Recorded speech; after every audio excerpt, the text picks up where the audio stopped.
नमस्कार। जनशोध न्यूज़ में आपका स्वागत है। मैं प्रदीप तिवारी। मोदी जी पूरे देश को डिजिटल इंडिया में बदलने वाले हैं और बदल रहे हैं। वो कहते हैं कि गांव का अनपढ़ आदमी भी डिजिटल ट्रांजैक्शन करेगा और शायद आज कुछ मात्रा में कर भी रहा है। एक डाटा के अनुसार 2003 में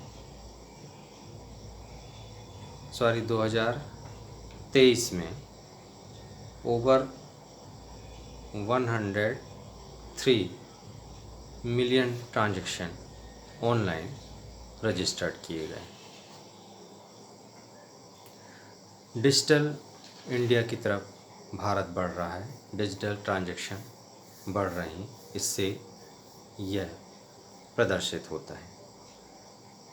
मगर जो डिजिटल ट्रांजैक्शन किए जा रहे हैं और जिस कंपनियों और जिस सॉफ्टवेयर और जो सिक्योरिटी से के माध्यम से किए जा रहे हैं, उनकी वैलिडिटी कितनी है?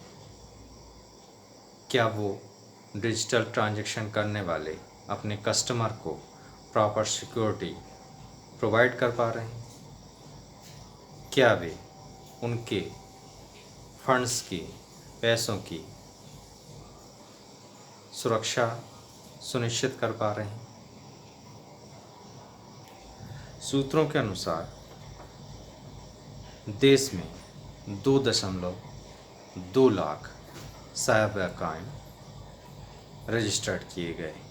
ये cyber crime NCRP national cyber crime reporting portal Delhi में दर्ज किए गए। हालांकि ये सब उसी तरीके से डिजिटल ट्रांजैक्शन के नहीं हैं, इनमें भी वैरायटी है, मगर मेजॉरिटी उन्हीं की है। इन रजिस्टर्ड कंप्लेंट में से केवल 1 से 2% प्रोसेस हो पाती हैं। उसका कारण है कि वो FIR में कन्वर्ट हो पाती हैं। कंप्लेंट और FIR में क्या अंतर आ जाता है, थोड़ा सा हम अपने दर्शकों के लिए क्लियर कर दें कि जब कंप्लेंट दर्ज की जाती है तो वो एक प्रकार की शिकायत होती है उस पोर्टल में कि ये अमुक घटना हुई है। उसकी तफ्तीश की जाती है, बाद में उसको जाकर FIR दर्ज की जाती है। FIR दर्ज होने के बाद में पुलिस उस बेस पर कानूनी कार्रवाई प्रारंभ करती है। तो ऐसी कंप्लेंट जो कि FIR के स्तर तक पहुंचती हैं, उनकी स्थिति केवल 1 से 2% है।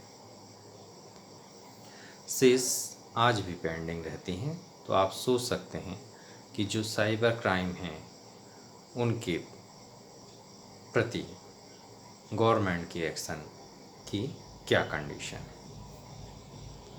हालांकि यदि फ्रॉड करने वाला पकड़ा जाता है तो उसे सेक्शन 420 के तहत 7 साल की सज़ा का प्रोविज़न है, कड़ा कानून है। परंतु ये सब तब जबकि वो ऑनलाइन फ्रॉड करने वाला पकड़ा जाए। अब स्थिति ये है कि इन कंप्लेंट में से 1-2% ही FIR के स्तर पे पहुंचती हैं। तो उस FIR के बाद पुलिस कानूनी के बाद में जो अपराधियों की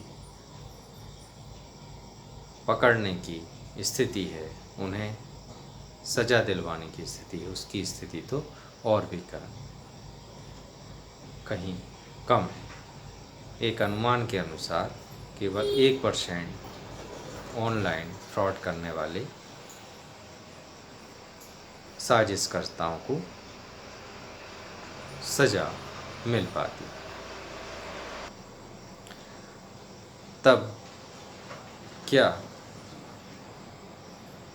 इस दिशा में कोई ठोस कदम नहीं उठाने चाहिए? और अगर गवर्नमेंट के पास में कोई इसका ठोस और सुदृढ़ कोई प्लान नहीं था, तो उन्होंने डिजिटल इंडिया जैसी ऑनलाइन ट्रांजैक्शन जैसे प्रोसेस को ही इतना प्रमोट क्यों किया। लोगों के लाखों रुपए ऑनलाइन फ्रॉड के माध्यम से डूब गए। पहले होता था कि उनसे ओटीपी भी मांगा जाता था, फिर स्थिति ये आई कि लिंक भेजा, उस पर क्लिक किया तो लोगों के साथ फ्रॉड हो गया। अब तो सुनने में ये भी आ रहा है कि केवल किसी फ़ोन कॉल को अगर आपने उठा लिया तो भी आपके साथ फ्रॉड हो सकता है। तब फिर इस पर गवर्नमेंट को गंभीरता से सोचना चाहिए और या तो अपने सॉफ्टवेयर और सिक्योरिटी को अपडेट करना चाहिए, या लोगों के पैसे को सुरक्षित करने के लिए इस तरीके के ट्रांजैक्शन पर ही पुनर्विचार करना चाहिए। नमस्कार, आप देखते रहिए जनसुध। नमस्कार।